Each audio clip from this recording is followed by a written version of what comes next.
एक बार की बात है, कासगंज का गांव हरियाली से भरा था। खेतों की लहरें हवा में झूमती और सूरज की रोशनी उसे सोने सा चमकाती थी।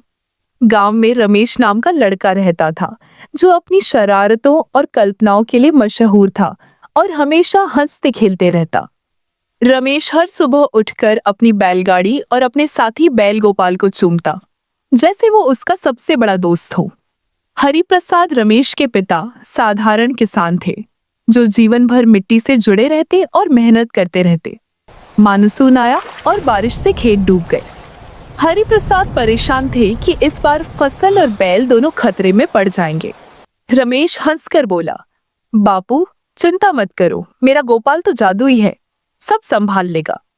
गांव वाले कहते थे, रमेश का गोपाल तो इंसान जैसा समझदार है, उसकी आंखें तो समंदर जैसी लगती हैं। एक सुबह रमेश गोपाल को लेकर खेत जा रहा था।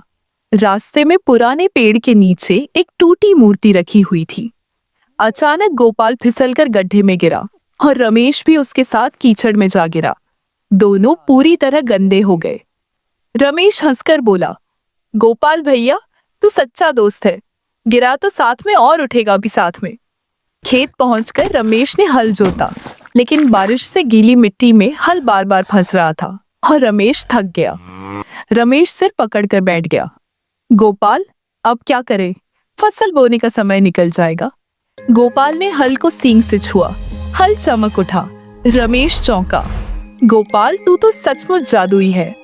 असल में ये जादू नहीं था, गोपाल बस सिखा रहा था कि धैर्य और सही तरीका अपनाओ तो काम आसान हो जाता है। धीरे धीरे दोनों ने खेत जोता और शाम तक बीज बो दिए। गांव वाले देखकर हैरान रह गए।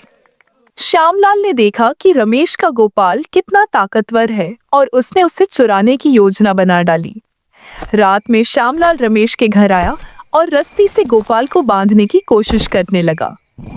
गोपाल ने अपनी पूंछ से जोर का धक्का दिया और श्यामलाल कीचड़ में औंधे मुंह गिर पड़ा। श्यामलाल चिल्लाया, अरे ये बैल तो भूत है, और डरकर चीखते हुए भागने लगा।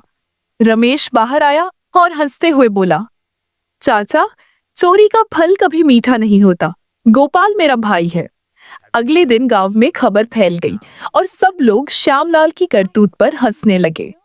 कुछ महीनों बाद कासगंज में सूखा पड़ गया, खेत सूख गए और किसान मायूस हो गए। हरिप्रसाद उदास होकर बोले, रमेश इस बार तो हम बर्बाद हो गए। रमेश मुस्कुराकर बोला, बापू गोपाल है ना, वही मेरा जादुई साथी है।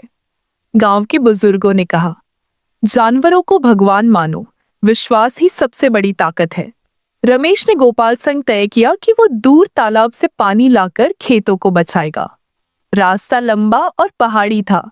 रमेश थककर गिर पड़ा, लेकिन गोपाल ने अपनी पीठ से उसे सहारा दिया। रमेश हंसकर बोला, गोपाल तू तो मेरा हीरो है, अगर तू ना होता तो मैं क्या करता।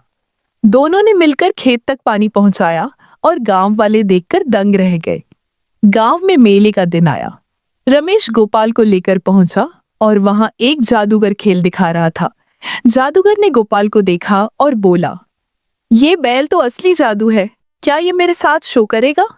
रमेश हंसकर बोला, गोपाल का जादू मेरे खेतों में है, वो किसानी का साथी है, तमाशे का नहीं। जादूगर ने रस्सी का खेल दिखाने की कोशिश की, लेकिन गोपाल ने रस्सी काट दी और जादूगर गिर पड़ा। दर्शक हंस हंसकर लोटपोट हो गए और बोले, ये बैल तो जादूगर से भी बड़ा जादूगर है। फसल का समय आया। रमेश के खेतों में अनाज लहलहा उठा और हरिप्रसाद की आंखें खुशी से भर आईं। हरिप्रसाद बोले, बेटा तूने साबित किया कि किसान का असली साथी उसका बैल होता है। रमेश ने गोपाल को गले लगाया। मेहनत, विश्वास और हंसी के बिना जिंदगी अधूरी है। गांव के बच्चे रमेश और गोपाल की कहानी सुनते, बूढ़े मुस्कुराते और सब कहते, साथ निभाओ तो जीवन आसान है। आज भी कासगंज में रमेश और गोपाल की दोस्ती मिसाल है और उनकी कहानी हर दिल को छू लेती है। सीख, सच्चा साथी मिल जाए तो कोई मुश्किल बड़ी नहीं, मेहनत और विश्वास से हर समस्या का हल निकल आता है। अगर आप लोगों को ये कार्टून वीडियो पसंद आया तो एक लाइक और ओल्ड स्टोरी का खजाना चैनल को सब्सक्राइब जरूर करें। मिलते हैं अगली वीडियो में, तब तक के लिए धन्यवाद।